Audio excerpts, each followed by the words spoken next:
Joining us right now, NewsNation political editor Chris Stirewalt. We just heard from Tom, and we can actually take a look at the screen for a lengthy list of proposed investigations that Republicans have been adamant about. I'll have our producers put that up. Here you go. I know that the GOP is looking into a number of things with the Biden administration. So what's the hard evidence they're going to be focusing on here?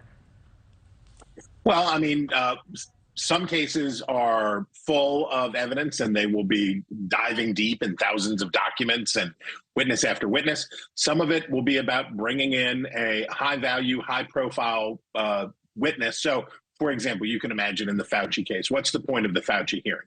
They're going to drag Fauci in there. They're going to tell him what a bad guy he is. They're going to yell at him. He'll yell at them. And that will be the point, right? The hearing itself, in a lot of these, the hearing itself is the point, because the goal, just as it was, and this is true every time you have a change of power, the goal is to inflict pain on the administration of the other party. Democrats certainly did plenty of these hearings when Donald Trump was president.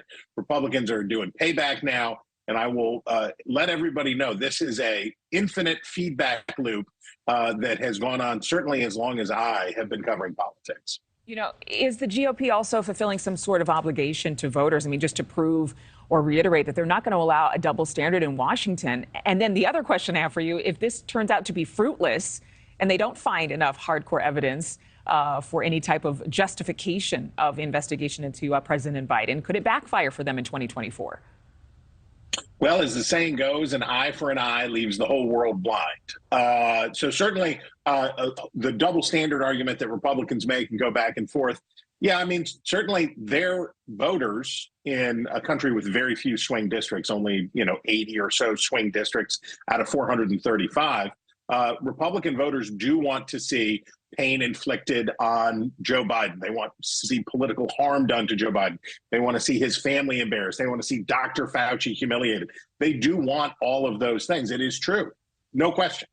However, and this is the interesting part, to reach persuadable voters and have a real effect beyond just sucking up to your base, you have to talk to those other people. In recent history, we've only seen one occasion where we really got this. This was the January 6th committee, where the clearly intended audience for the January 6th committee hearing was not Democrats who already hated Donald Trump and were absolutely convinced that he was responsible for January 6th. They reached out, they brought Republicans on, they brought neutral voices on to try to reach out to persuadable Republicans and independents. As Republicans begin their bevy of inquests here, they have to think about who's your real audience. Is it just pleasing primary voters who brought you here, or are you trying to convince people? Are you trying to change minds? You know what, Chris, we're going to be watching. It would be really, really a sleeper to have wall-to-wall coverage like they did of the January 6th hearings with Hunter Biden or the COVID-19 handling. But we'll see if that happens, because we'll see what happens. Yeah, this world is a different world for a lot of people. Thank you, Chris. Thank you for watching. Go to newsnationnow.com to find NewsNation on your television provider. And don't forget to click the red subscribe button below to get more of NewsNation's fact-driven, unbiased coverage.